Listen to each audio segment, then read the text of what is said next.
Hello, everyone, and thank you for joining us today at the Data Teams Summit. And thank you, Data Teams, for having us today. My name is Ali Torre, and I will be your host for today's panel on use cases. I am very thrilled to host this panel because I feel this is a very important topic that typically gets overlooked in most organizations and most projects. And your panelists will probably share the same perspectives with you. So we'll dive into it. But before we do that, I want to give you a quick introduction. I am currently the SVP of Advanced Analytics at Salesforce, working on the next generation of analytics, data, and AI. And I've spent last 29 years building a variety of products in the enterprise data analytics space, in platform and application and infrastructure. And I've spent time at both startups and public companies. I'm joined today by an amazing team of data analytics experts. We'll unpack this topic quickly, and I would love for them to introduce themselves as well. So we'll maybe start with you, Ash. Hi, everyone. Excited to be here. And Ali, thank you for inviting me to this panel. I've been in data and analytics for almost all my life. Currently with BAE Systems. BAE Systems is in aerospace and defense. We are one of the largest primes for the US government in the aerospace and defense area. And excited to talk about this topic, as you said, Ali, that this gets overlooked, but it is such an important and critical aspect of ultimately getting some success from these data and analytics projects. Awesome. Thanks for joining us. Fabio. Hey, hi, everyone. Fabio Italiano. I'm currently the head of data tooling and BI strategy at M&T Bank, a regional bank in the Northeast, growing year by year. I've been in the data space for 20 plus years. I split my career half in consulting, half in the industry, S&P Global, tech. And I do agree that this is a topic near and dear to my heart, and can't wait to unpack it with you guys. Awesome. All right, so let's dive right in. And again, I probably venture out to say that between all three of us, we've been involved or directly managed probably hundreds of projects in this space, big or small. And, when you sort of been around the block and you look at some of the research that's being done, right? In most cases, the numbers are pretty grim. You look at Gartner reports or you look at Forbes around how many of these analytics projects or AI projects or data projects fail. The number is in the 80s and 90%, right? That these projects don't see the daylight, they don't see production. And there's a whole variety of reasons, and our goal is not to talk about those reasons today. But I think, again, a function of this failure is the fact that this use case selection and prioritization is something that gets overlooked, as I think both of you agree. There's other issues around as well, right? Why some of these projects fail. For example, they struggle to define the data scope for these projects, right? Where do we get the data? What kind of data do we need, right? And what data is required? How do we set up governance and security, right? So people get lost in that sort of data domain. And they sometimes get lost in the talent as well, right? They think they need data scientists. They think they need subject matter experts, but they, again, overlook the fact that you need a whole cross-functional team to kind of bring this together. Some teams get stuck in technology, right? They're so, focused on the platform itself or the vendor itself that they fail to understand sort of the complexities of the project. And so, again, technology fails them along the way. And then in some cases, they're failing on the cost side, right? They're so focused on cost, they're so focused on budgets that in some cases they miss out on the value equation or the ROI of the project itself, right? And so they misguide some of these decisions along the way. And so all of these, I think, collectively contribute to some of the failure of these projects. And then, again, when you step back and look at sort of the bigger picture, right, I think there's a common thread that could align all these different aspects of a project and help them unify for, towards a more successful implementation. And that's, I think, where, again, I sort of, over my experience, and I know your experience as well, that this notion of selecting the right use case, identifying the right use case, and prioritizing the right use case becomes critical, not only for the success of the project, but I think also for unifying these multiple threads between technology and costs and talents, right, and data itself. So I think this is kind of where I want to maybe kick off with you guys, is sort of picking the right use case, picking the right timing, picking the right scope. As executives today in your organizations, right, and if teams come to you asking for budgets or projects or even trying to justify these use cases, what do you look for, right? And maybe that's something, I can start with you, Fabio, is sort of in your current role today, right? What do you look for from the teams? What do you want them to tell you so that you can sort of make the right decisions for this project, right from the get-go? Yeah, so although my title says head of data tooling, I feel like I'm in the people business, first of all. And the approach that we take as of this year is kind of new, focus mostly on how do we generate value, but how do we generate value not as a this dichotomy between business and IT, but how do we generate value together, right? How do we look at processes?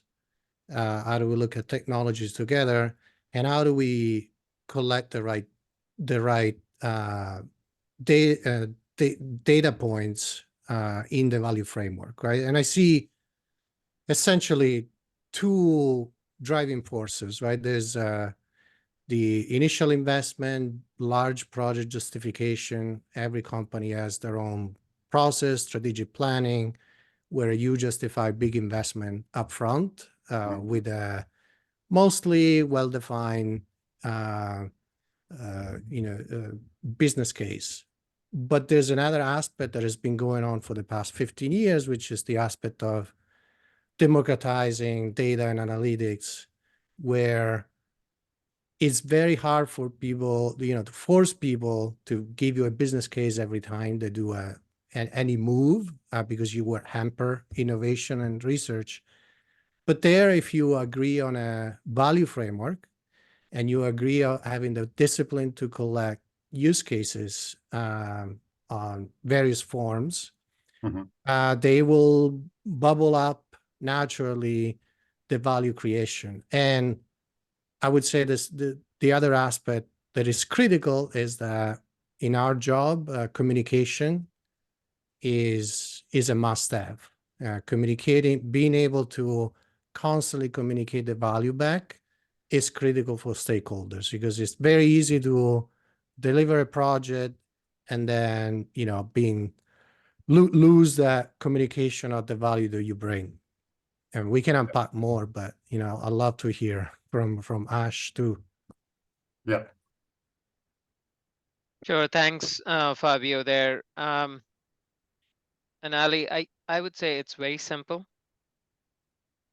And the simplicity of this may seem like duh, but the most important thing in my mind, what I look for this to be successful, are you solving a business problem or not?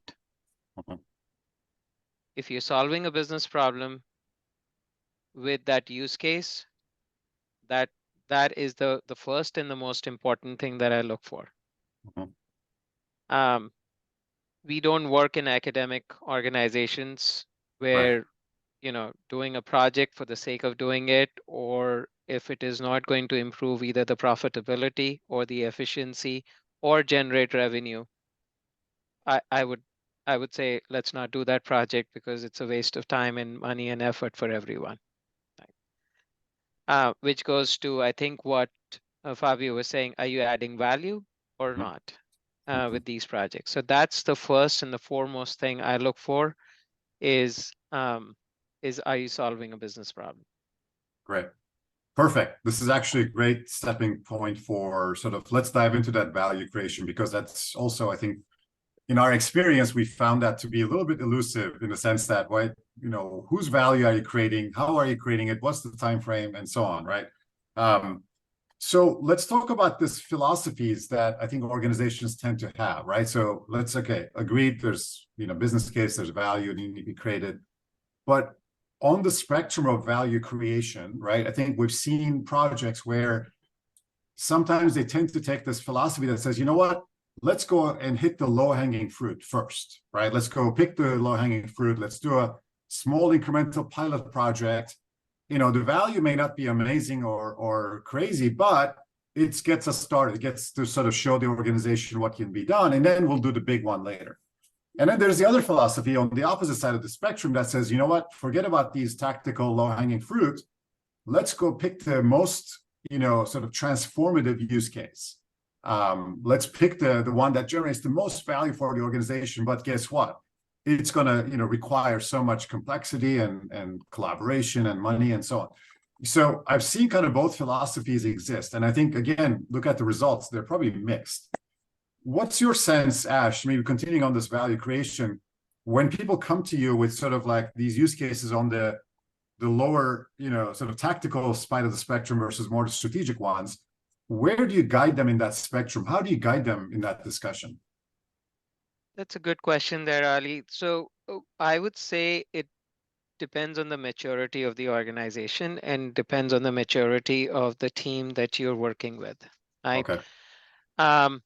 And let me unpack that a little bit. So for example, if you are starting your journey in the data and analytics field, you have a new team, you have a new organization, taking on a project that'll take and show value in a year's time or a year and a half's time, and it'll bring a huge amount of impact, I would not start there.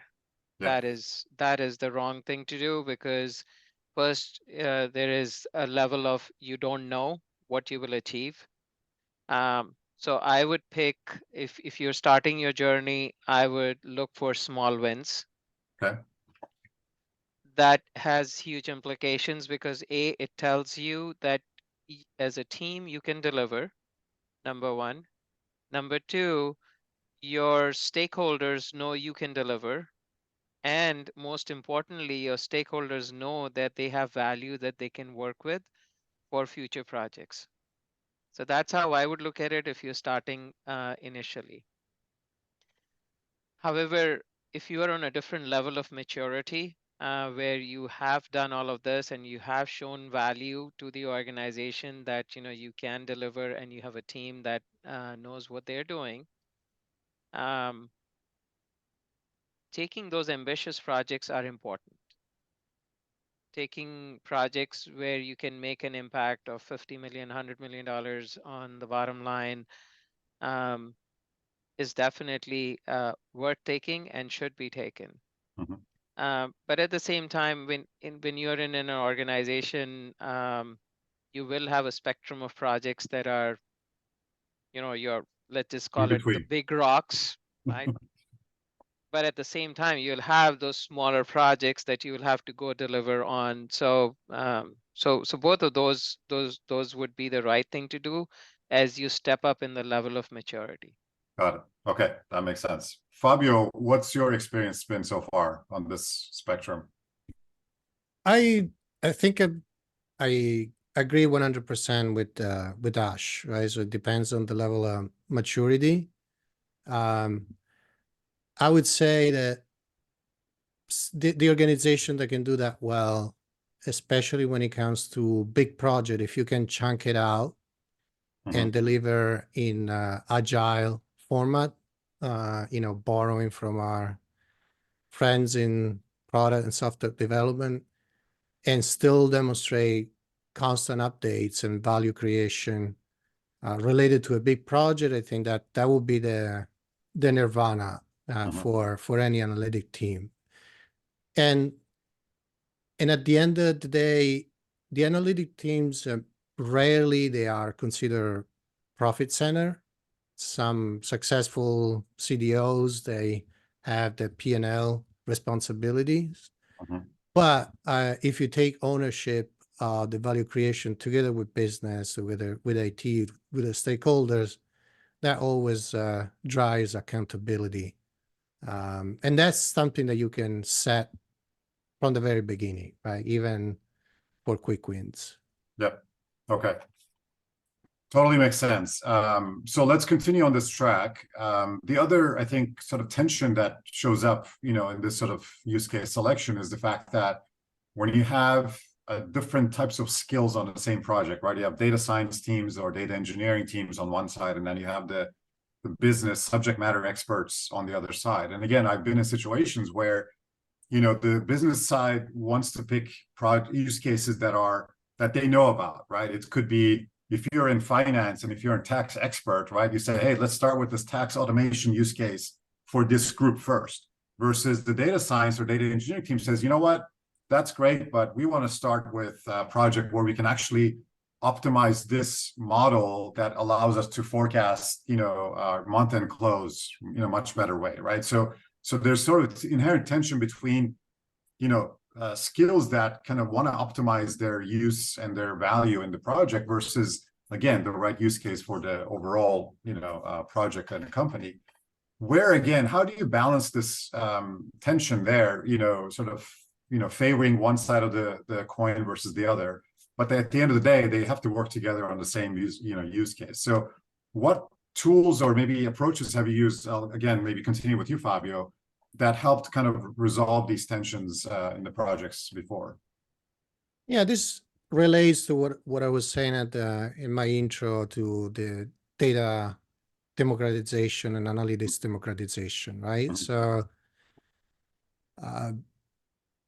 I think the sweet spot is where you upskill enough critical mass of the business knowledge workers to a level where they can understand some of the principles of predicting or machine learning, to where they can have elevated conversations with the data science team, right? And to me, the sweet spot is when people transition from basic automation to predictive, and then they can go to the data science team, share their findings, and the data science team can take it to the next level, right? And probably this is going to even be more accelerated by the new Gen AI because it's much more immediate. I think data science is going to be even more important to understand, that there's no bias or drift in models there. So upskilling education is the key to get there. Yeah. And it needs to be, of course, executive sponsorship is critical to elevate the skill set of the knowledge workers. And I want to stay on that thread. So actually, thank you. This is very timely. So talk about, impact of Gen AI and some of the technology advances, right? So, turning over to you, Ash, again, what do you see in your sort of world, right, with some of the impacts of these AI tools?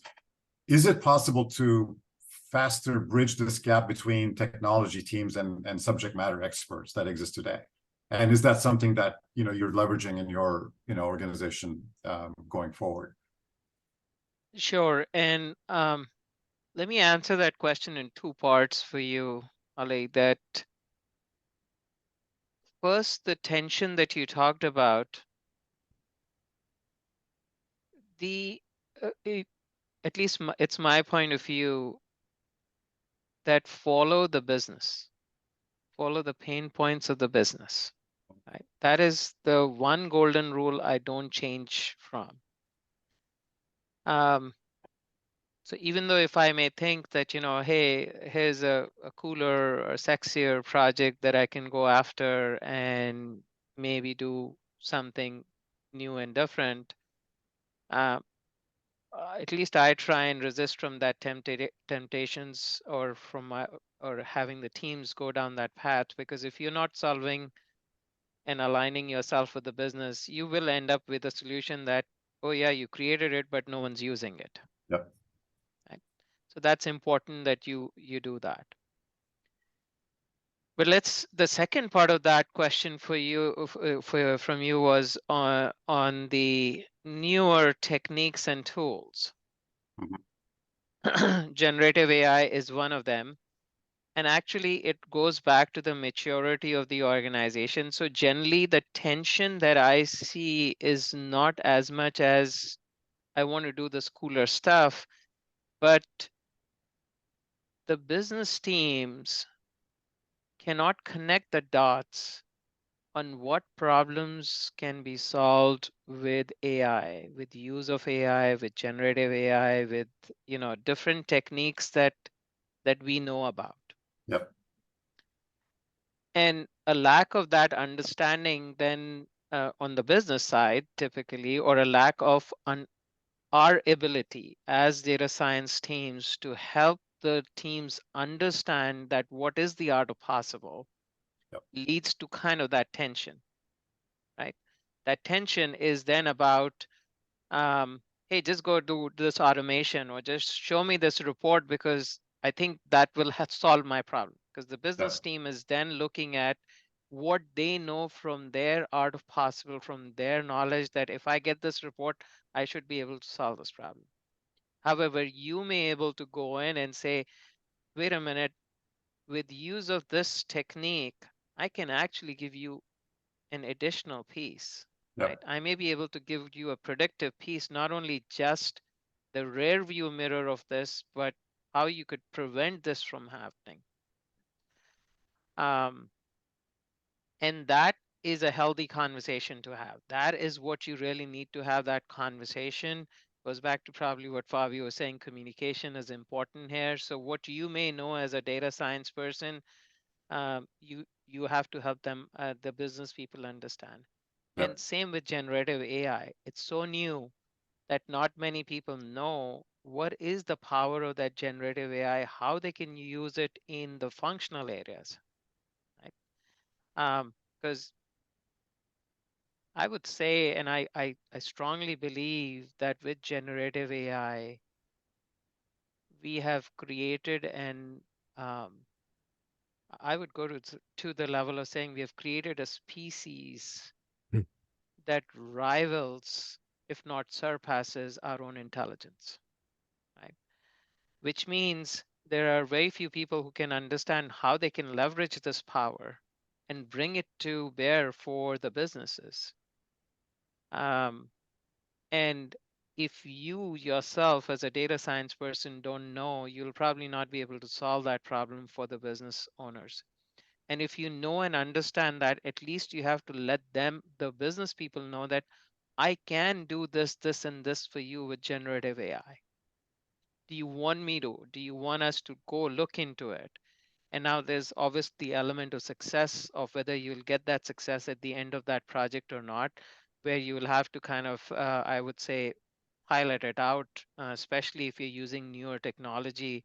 Instead of taking a full-fledged project, take a small sliver of that and say, can I go solve this problem with this? I'm a big believer of 90-day problem and challenges. Put a Yep. 90-day problem and challenge there and see, can you actually deliver in those 90 days? And then if you are, then you create that credibility and the value that you can bring to the organization. Yep. Sorry if my answer was Yeah. pretty. No, it's awesome. And I think this is great. I mean, I think we can continue on this thread. Just and again, I want to turn over to Fabio because we've seen where, yes, follow the business, follow the pain points. But again, in some cases, while people still agree with that, they have a hard time doing that, right? What does that mean? If I'm a data scientist or data engineer, how do I really understand the pain points of the business? And so, Fabio, again, maybe I want to turn to you. Like, what is one sort of methodology and tool that you found useful? And again, I'm thinking, of course, the leading question for you, right? That you're being the design thinking expert here. Yeah. How do you make sure that this knowledge exists as you democratize analytics in the space, but also in a way that, again, to Ash's point, right, under making sure that people understand the true value they're creating because they understand the pain points in the first place, and they can actually show the art of possible to the stakeholders. I think that's the critical part of that we're talking about here. Yeah. So, and I want to build on, you just mentioned a critical word, you and Ash, right? Out of the possible. We are in this funny situation where the business is expecting from the more technical people, tell me what I can do with this thing, right? Because I need my, my creativity to be stimulated. And so it is critical for the data science team, the technical team, to wear multiple hats. And there's these days prompt engineering, right? It's front and center. I would say use case engineering is equally important, but is on the shoulder of the technical folks these days. And if you train them to, through design thinking sessions, to come up with ideas to then present to the business, right, in practical terms, right, presenting a use case with a OpenAI interface, for example. Yes, it's important. You have a ton of stuff coming from the internet, but if you present an application that you can develop real quick with LLM behind it, with some sample processes attached to it, the business is going to be all over. And so training your more technical folks in almost like creative product design, rapid prototyping, that will help tremendously the conversation. Yep. That's awesome. I love that. It's a great plug, actually. Use case engineering. Can I use that going forward? Because I think we just stumbled upon an area besides, the prompt engineering. I think now we're talking about use case engineering. And so let's maybe, I know we have to wrap up, but I'd love to maybe, again, sort of ask both of you any parting thoughts of all the topics that we just covered today. Maybe turning to you, Ash, right? I mean, I think you're very clear in terms of what you sort of recommend to the teams are, pick the right business, pain points, follow the business, and then do it in a way that aligns with the maturity of the organization, right, along the way. Any sort of parting thoughts for our audience here, based on your experience along this way? I think I'll just reiterate that it is a joint effort with the business. And we didn't get into the details about the subject matter expertise that generally lies with the business owners, and the technical expertise lies with the data and the data science teams. I think it is always the confluence of the two. It's the power of the two that comes together. And thinking about trying to solve problems on our own is never a good idea. Bringing the business and working with them together will always, in my mind, increase your chance of success ultimately to what value you're driving to the business. So that would be how I would put it. Got it. And Fabio, any sort of words of wisdom from you on this topic, use case engineering, as you termed it? Yeah, I don't know how much wisdom I can impart, but based on my experience, I would suggest that don't expect value creation to be a linear progression.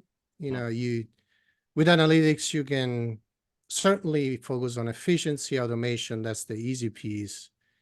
But then as you build knowledge, as you build your data, as you build your toolkits, as you upskill, then you're going to have spikes of creativity that will have a real impact on P&L, revenue and cost side, right? So it's going to be a journey, like when you play tennis and you have your playbook, you play cross court, and you strategize, and then you have a stroke of genius. It's not going to be a stroke of genius every single hit.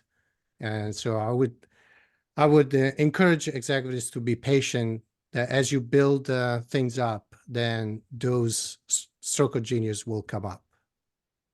Awesome. There's so much here again that we can continue discussing, but again, I want to thank you both on both of these sort of areas that we just talked about. And I think maybe we do a future session on use case engineering, in a more detail. But I think at the end of the day, just to wrap up, value creation, I think, is our main focus. That's really, I think, critical for these projects. Focusing on the business pain points is another critical area. Certainly driving the art of possible, but with small enough chunks that allow the teams to execute and show value to the others, I think, is critical. And then really making this a joint effort, I think, as you said, right? Upskilling, training, educating, communicating. I think there's a lot of softer parts that I think, critical to the overall success again. And again, depending on your organization, depending on your sort of where you are in that maturity spectrum, I think there are certain paths that these teams can take. So not a single answer, but I hope we were able to sort of show some of these other areas for you to consider in your domains today. And so thank you for joining us. Thank you, Fabio and Ash, for your words of wisdom and perspectives. And we hope to see you guys in a future session going forward. So thank you, data teams. And if you want to get in touch with us, feel free to connect with us on LinkedIn or on the Data Teams platform. Thank you. Thank you.